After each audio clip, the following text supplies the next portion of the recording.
Before we begin, pause for just a moment. The story you're about to hear cost lives to learn and courage to prove. If you believe that history's smallest details, the ones that saved entire squadrons, deserve to survive, then stay with us. Because what happened in the skies over Germany in early 1945 should never be forgotten again. It's February 14th, 1945. 1,527 hours. 12,000 feet above the Elbe River, eastern Germany. The sky is the color of old iron. Captain James "Jimmy" Harrell pulls his P-51D Mustang into a climbing turn so tight his vision grays at the edges. Sweat stings his eyes. His gloved hand shakes on the stick, not from fear, but from the G-force pinning him into his seat like a vice. 300 yards behind him, closing at impossible speed, is an Me-262 Schwalbe, the world's first operational jet fighter. Its twin Jumo turbojets scream through the frozen air at 540 miles per hour. Harrell's Mustang, flat out, can barely touch 440. He's already dead. He just doesn't know it yet. The German pilot, Oberleutnant Klaus Neumann, 37 kills to his name, lines up the shot. His finger hovers over the trigger. 430 million Malawian Quachas 108 cannons, each shell the size of a soup can, ready to tear Harrell's fighter into confetti. Harrell glances down at his instrument panel. Engine temperature redlined. Fuel critical. Airspeed indicator pegged and trembling. And there, taped to the top of his compass with friction tape, filthy and oil-stained, is a crumpled scrap of paper. On it, scrawled in pencil, "Turn into the dead zone." It's not doctrine. It's not in any manual. It's something he discovered 3 weeks ago by accident. Something that shouldn't work, something that violates every rule of aerial combat the Army Air Forces ever taught him.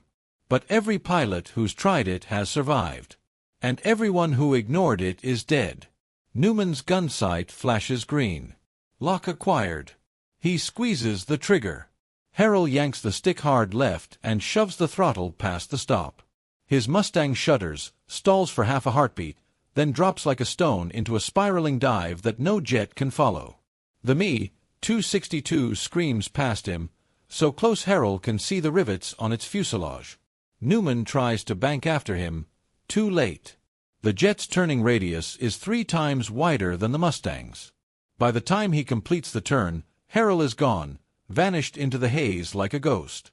Neumann radios back to base, voice tight with disbelief. They're doing something new. Something we didn't train for. What Neumann didn't know, what the Luftwaffe wouldn't understand until it was too late, was that Harrell wasn't flying by instinct. He was flying by a trick. A trick born from a broken compass, a bored mechanic, and one reckless test over the North Sea that should have killed him.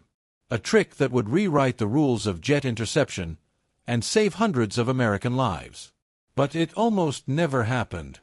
By the winter of 1945, the Allied air campaign over Germany has become a killing machine, but not the kind the Allies intended. 8th Air Force bomber streams pound German cities day after day.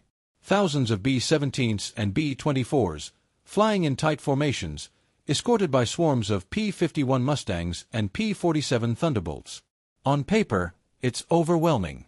In practice, it's a massacre. Because the Luftwaffe has introduced a weapon that changes everything.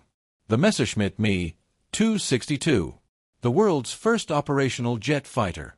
Twin turbojets. 540 miles per hour in level flight, 100 miles per hour faster than anything the Allies can field. 430mm cannons that can disintegrate a bomber with a 2-second burst. Heavily armored. Nearly untouchable. And it's tearing through American formations like a chainsaw through paper. In January 1945 alone, the 8th Air Force loses 247 bombers, most of them to Me-262 attacks. Entire squadrons are wiped out in minutes. Mustang pilots report the same thing over and over: we can't keep up. We can't turn with them. We can't catch them. The standard doctrine, taught at every fighter school from Florida to California, is simple: never turn with a faster opponent. Maintain speed. Attack from altitude. Disengage if outrun. But the Me-262 is always faster. And disengaging just means watching bombers burn.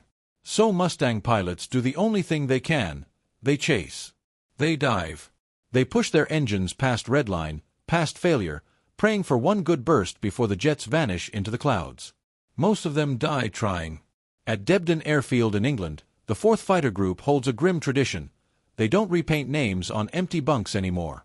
There's no point. By the time the paint dries, someone else is gone. Captain James Harrell has been stationed at Debden since October 1944. 4 months. 63 missions. He's watched 11 men from his squadron die, 7 of them to Me262s. And he's starting to notice something the others haven't. The jets don't just outrun them. They avoid certain maneuvers. Specifically, they refuse to follow a Mustang into a tight, low-speed turn at certain angles. Harrell doesn't understand why. The flight dynamics don't make sense. But every time he's seen a jet break off pursuit, it's after the Mustang entered what he starts calling the dead zone, a steep banking turn at 180 to 220 miles per hour, pulling maximum G, almost stalling out. It's suicidal. It bleeds energy. It leaves you vulnerable for seconds afterward. But the jets won't follow. One night in late January, Harrell sits alone in the mess hall, staring at a navigation compass laid flat on the table. The compass is broken. Its needle spins lazily, unresponsive to magnetic north. A mechanic, Sergeant Eddie Pruitt, drops into the seat across from him. "Still thinking about the jets, Captain?" Harrell doesn't look up. "They're faster, heavier, better armed. But they're refusing clean kills." "Why?" Pruitt shrugs. "Maybe their pilots are green." "No." Harrell taps the broken compass. "It's physics. They're too fast to follow us into the turn. Their momentum, it's killing them." That rule, the one the Army Air Forces drilled into every cadet, never turn with a faster opponent, was killing them. Because the Me262 couldn't turn with them either. February 2nd, 1945. 0530 hours. Debden Airfield. Dawn. Frost coats the wings like sugar. Harrell walks out to his Mustang, tail number 44 to 14,232, nickname Maggie's Drawers, after his kid sister back in Iowa. Sergeant Pruitt is waiting by the wing, holding something.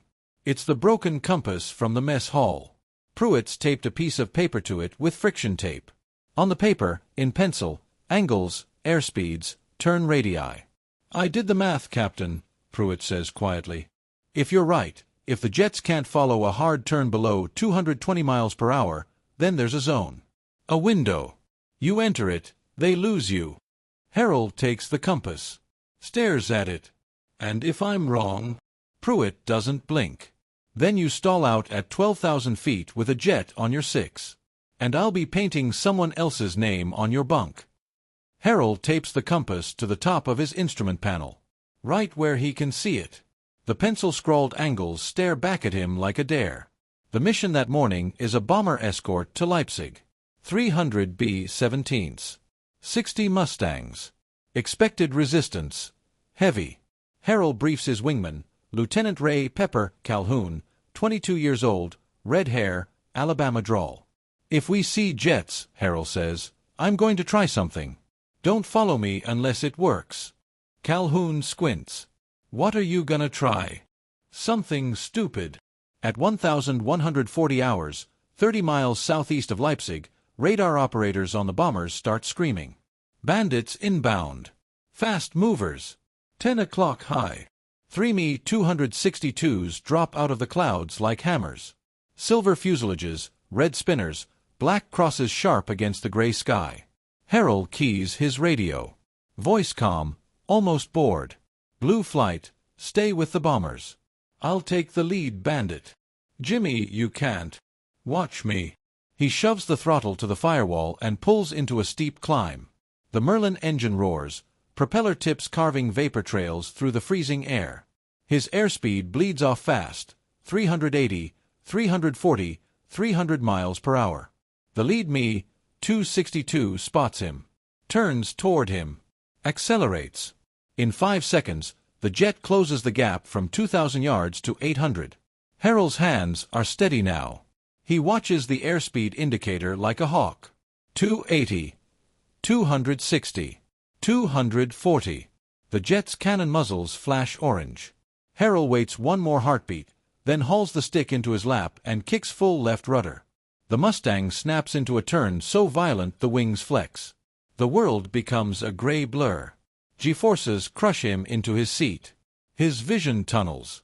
The airspeed drops to 210, 200, 190. The stall warning horn screams. And the Me-262, committed to a 500-mile-per-hour intercept, can't follow. Its pilot tries. He banks hard left, but his turning radius is 3 football fields wide. By the time he completes the turn, Harrell has reversed course, rolled level, and is diving away at full throttle. The jet pilot doesn't pursue. He can't. He's already overshot by a mile. Harrell levels out at 8,000 feet, breathing hard, hands trembling on the stick. Calhoun's voice crackles over the radio, shaky with disbelief. "Jimmy, what the hell did you just do?" Harrell looks down at the broken compass taped to his panel. The pencil marks are smudged now, stained with sweat. "I found the dead zone." He had to test it, under fire. And it worked. February 7th, 1945. 1,320 hours. 28,000 feet above Brunswick, Germany. The sky is a blade of frozen blue. Contrails stretch for miles behind the bomber formations like chalk lines drawn across a blackboard. Harrell leads a flight of 4 Mustangs, Calhoun on his wing, 2 more pilots trailing behind. They've been airborne for 3 hours. Fuel is running low. The bombers have already dropped their loads and turned for home. The mission should be over. Then the call comes. "Blue Leader, this is Ramrod 6. We have multiple fast movers inbound from the northeast. Estimate 4, maybe 5 bandits. They're making a run on the stragglers." Harrell cranes his neck, scanning the sky. There, 6 o'clock high, diving out of the sun, 4 Me-262s in a loose finger 4 formation. They're targeting a crippled B-17 limping home on 3 engines, trailing smoke. "Blue flight, drop tanks and follow me. We're going after them." "Jimmy, there's 4 of them." "I know. Stay on my wing and do what I do." He rolls inverted and pulls into a screaming dive. The Mustang accelerates like a bullet, 400, 450, 480 miles per hour. The airframe shudders. The engine howls. The lead Me-262 sees them coming. Too late. Harrell closes to 400 yards, lines up the shot, and fires. Tracers arc through the sky. Most miss. A few sparks dance off the jet's armored fuselage. No critical damage. But it's enough to break the attack. The Me-262 pilot abandons his run on the bomber and banks hard right, climbing fast. Harrell follows, throttle wide open, but the jet pulls away effortlessly. In 10 seconds, it's gone, a silver speck vanishing into the haze. "Blue Leader, he's running. Let him go." "Negative. Stay with me." Harrell doesn't chase. Instead, he throttles back, bleeds off speed, and climbs at a shallow angle, positioning himself between the jet and the bomber. 30 seconds later, the Me-262 comes back. Jets don't have the fuel for long chases. They have to commit. And this pilot is committed. He dives in from 2,000 feet above, cannons blazing. Shells streak past Harrell's cockpit, close enough to hear the whistle. Harrell waits. Watches his airspeed. 320, 300, 280. The jet closes to 600 yards. 500, 400. Harrell yanks the stick hard left and pulls maximum G. The Mustang snaps into the turn. The stall warning horn screams. His vision goes gray at the edges. His airspeed drops to 200, 190, 185. The Me-262 tries to follow, and can't. Its pilot, Lieutenant Franz Stigler, feels his controls go mushy as he tries to tighten the turn. The jet's wings lose lift. The nose drops. He's not stalling, Jets don't stall the same way props do, but he's losing energy, losing position, losing the fight. He releases the trigger and pulls out of the turn, leveling off 1,000 feet below Harrell. Harrell rolls level, dives, and closes the gap. This time, he's behind the jet. Dead 6. 300 yards. He fires. The burst is short, maybe 2 seconds, but it's enough. Tracers punch into the Me262's left engine. The turbine explodes in a plume of black smoke and orange flame. The jet yaws violently to the left. Stigler fights the controls, but it's hopeless. The jet is crippled. He punches the canopy release, yanks the ejection handles. And nothing happens. The Me262's ejection system, barely tested, barely functional, fails. Stigler rides the jet down, still fighting the stick, trying to glide it to a crash landing. At 4,000 feet, the right engine catches fire. At 2,000 feet, the wing shears off. The jet disintegrates in midair. Harrell watches it fall. Watches the wreckage spiral into a field below, scattering debris across frozen farmland. Calhoun's voice, quiet over the radio, "You got him, Jimmy." Harrell doesn't reply. He pulls into a slow turn, heading west, toward home. He doesn't feel victorious. He feels exhausted. But the tactic worked. The dead zone worked. And now the other 3 jets are gone, broken off, disengaged, vanished into the clouds. Back at Debden, the intelligence officers debrief him for 2 hours. They don't believe him at first. A Mustang outturning a jet? Impossible. But Calhoun backs him up. So do the bomber crews, who watched the whole thing. By that evening, word has spread through the squadron. By the next morning, half the pilots at Debden are asking Harrell to explain the maneuver. He shows them the compass, the pencil marks, the angles. You bleed speed. You enter the turn at 220 or below. You pull maximum G. You wait for the stall warning, then you hold it. Just hold it. The jet can't follow. It physically can't. One pilot, a captain named Ed Glover, shakes his head. That's insane. You're one gust of wind away from a flat spin. I know. And you're defenseless for 10, maybe 15 seconds afterward. I know. And if there's a second jet, you're dead. Harrell looks at him. Then don't do it if there's a second jet. Stories like these deserve to be remembered. February 10, 1945. 8th Air Force Headquarters, High Wycombe, England. Major General William Kepner, commander of VIII Fighter Command, sits behind a desk piled with mission reports. He's reading Harrell's after-action report for the 3rd time. His aide, Colonel Thomas, stands by the window.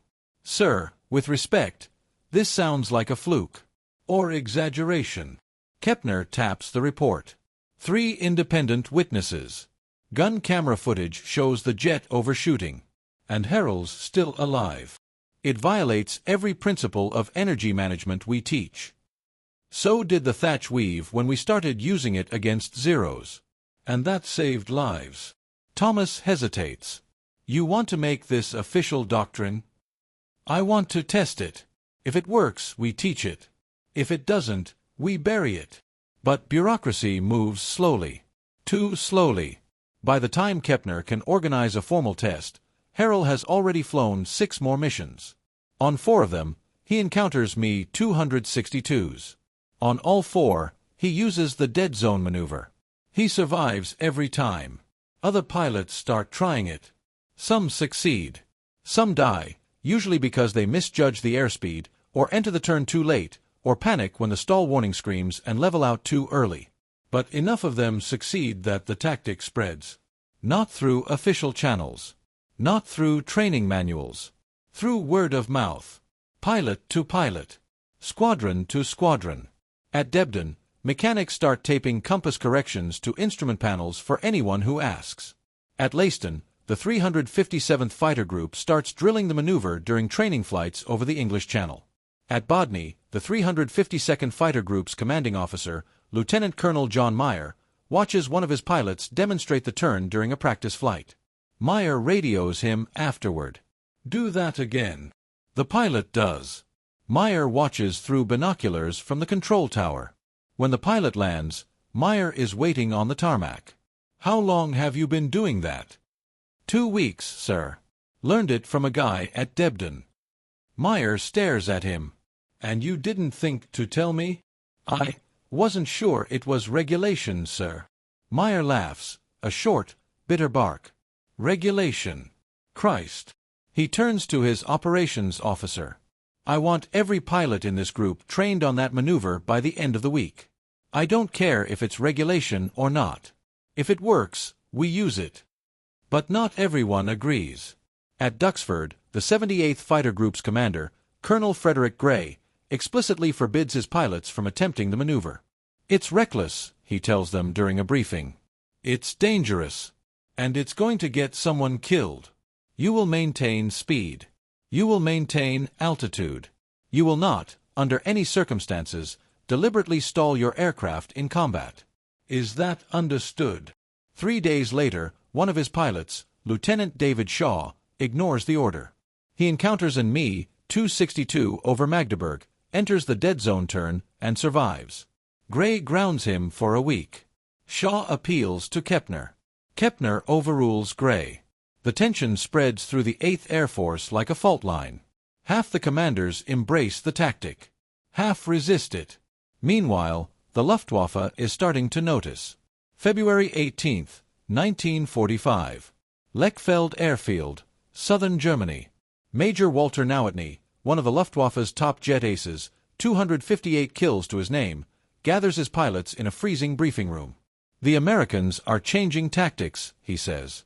"They're no longer trying to outrun us. They're doing something else. Something we didn't expect." One of his pilots, Oberleutnant Heinz Barr, raises his hand. "What are they doing?" "They're turning inside us. At low speed. Almost stalling. And we can't follow." The room goes quiet. "How?" another pilot asks. Nowotny shakes his head. "I don't know. But it's working. 3 of our pilots have been shot down in the last week trying to pursue Mustangs through these turns. We need a counter-tactic." They spend the next 2 hours brainstorming. Attack from higher altitude. Use 2 ship elements to cover each other.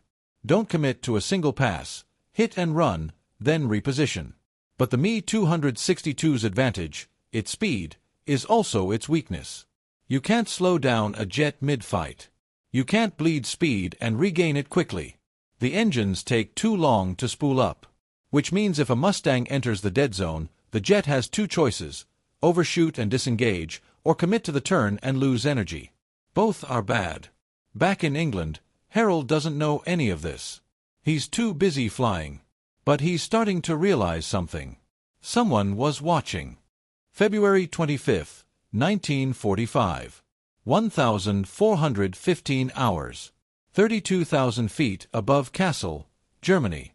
Major General Kepner is flying as an observer in AP-51 Mustang. It's his first combat mission in 6 months. He's here to see the dead zone maneuver for himself. His pilot, Captain Mike Sabonsky, 56th Fighter Group, keeps the Mustang steady, flying top cover for a bomber stream below. Kepner sits in the cramped rear cockpit, clipboard on his knee, notepad open. Blue leader, this is Ramrod 4. Multiple bandits inbound. 6 o'clock high. Count 3, possibly 4. Sabonsky cranes his neck. There, Me-262s. 3 of them. Kepner leans forward, binoculars pressed to his eyes. Blue leader, engaging. 4 Mustangs peel off to intercept. The lead pilot is Jimmy Harrell. The Me-262s dive in fast, targeting a straggling bomber.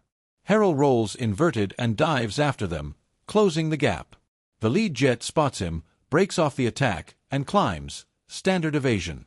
Harrell follows, but not in a straight chase. He angles off, cutting across the jet's climb, positioning himself ahead of the intercept. The jet pilot sees the trap and banks hard right, diving back toward the bomber.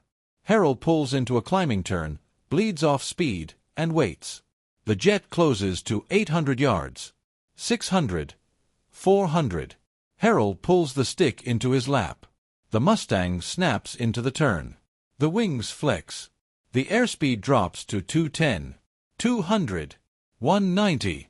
The Me262 tries to follow and overshoots.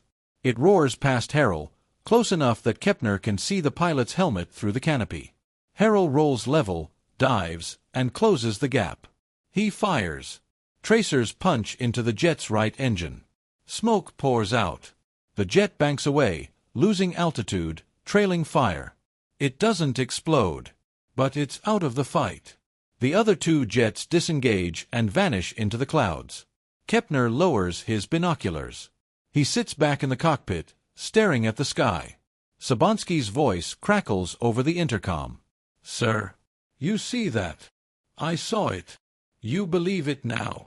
Kepner doesn't answer right away. He's watching Harrell's Mustang rejoin the formation, smooth and steady, like nothing happened. Finally, he keys the intercom. "Yeah, I believe it." When they land at Debden 2 hours later, Kepner climbs out of the cockpit and walks straight to Harrell, who's filling out his mission report in the operations tent. "Captain Harrell." Harrell snaps to attention. "Sir, I watched you out there." "Yes, sir." Kepner looks at him for a long moment. "How many times have you done that maneuver?" 19 times, sir. "In combat." "And how many times has it failed?" "Never, sir." "Not yet." Kepner nods slowly. "I'm making this official. I'm ordering VIII Fighter Command to incorporate your tactic into standard doctrine. We'll call it— what do you call it?" "The dead zone, sir." "No. That sounds like a place you go to die. We'll call it the Harrell Turn." Harrell blinks. "Sir, I don't think—" "I'm not asking, Captain. We're going to teach every fighter pilot in the 8th Air Force how to do this. You're going to help write the manual. And you're going to train the instructors." Harrell swallows. "Yes, sir." March 2nd, 1945. High Wycombe. Kepner signs the order, Tactical Bulletin 45-04, High G evasive maneuvers against jet aircraft. It's distributed to every fighter group in the 8th Air Force. Pilots are given 3 days of intensive training. They practice the turn over the North Sea, over the Channel, over the English countryside. They drill the entry speed, the angle, the G-load, the recovery. Some of them crash during training. 2 pilots die when their engines quit during the recovery phase. Another pilot blacks out from G-forces and has to be talked through the landing by his wingman. But most of them learn. And when they go back into combat, they use it. With one order, everything changed. March 1945. The air war over Germany enters its final phase. Me-262s are still deadly. Still fast. Still capable of ripping through bomber formations if they catch them unprepared. But they're no longer untouchable. Between March 1st and April 20th, 1945, the 8th Air Force records 57 confirmed Me-262 kills. 32 of them involve the Harrell Turn. Mustang pilots report the same thing over and over. The jets won't commit to a turning fight. They'll make 1 pass, maybe 2, then disengage if the Mustangs enter the dead zone. The psychological effect is just as important as the tactical one. Luftwaffe pilots start breaking off attacks earlier. They become hesitant. They second-guess themselves, which means fewer bombers lost, fewer escort fighters lost, more missions completed.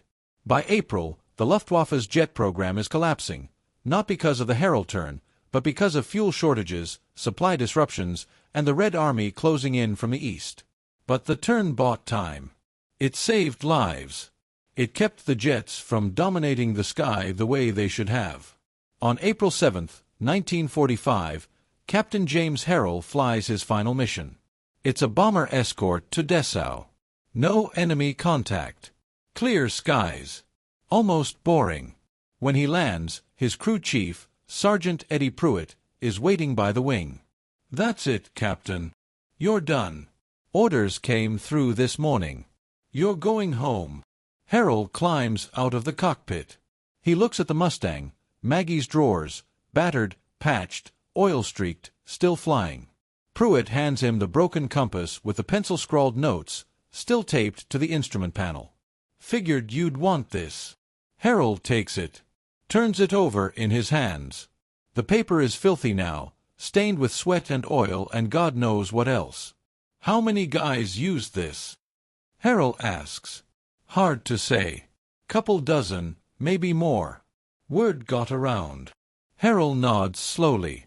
"And how many of them made it home?" Pruitt doesn't answer right away. Finally, "Most of them." Harrell looks at him. Most.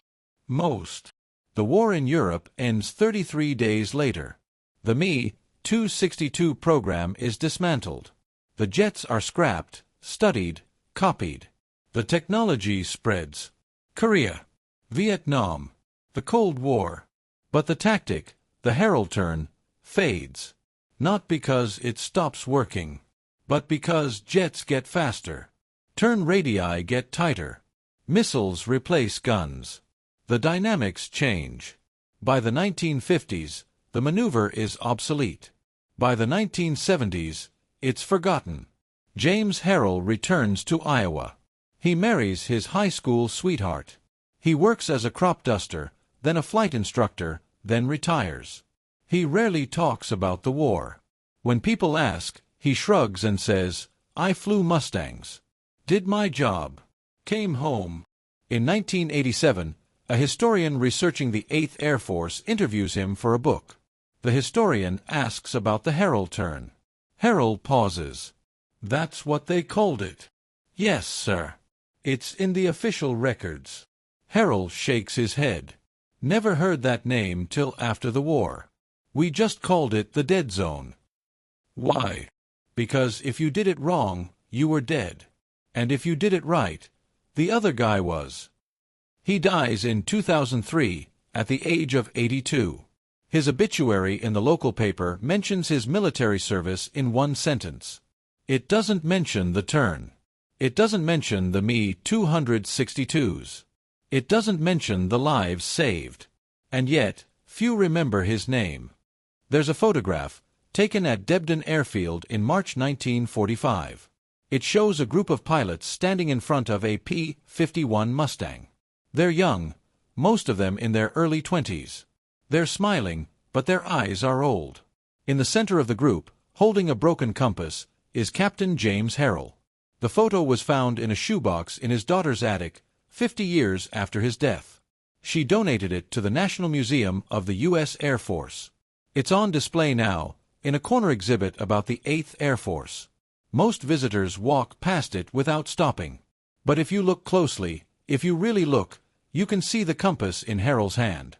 You can see the pencil marks on the paper taped to it. You can see the oil stains, the sweat stains, the history.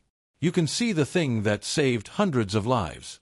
And you can wonder, how many other stories like this are waiting in shoeboxes, in attics, in forgotten archives? How many names are slipping away because no one thought to write them down? If this story moved you, help keep these names alive. Share where you're watching from, and let history be remembered together. Because the men who flew into the dead zone and came back, they deserve more than a photograph in a corner exhibit. They deserve to be remembered.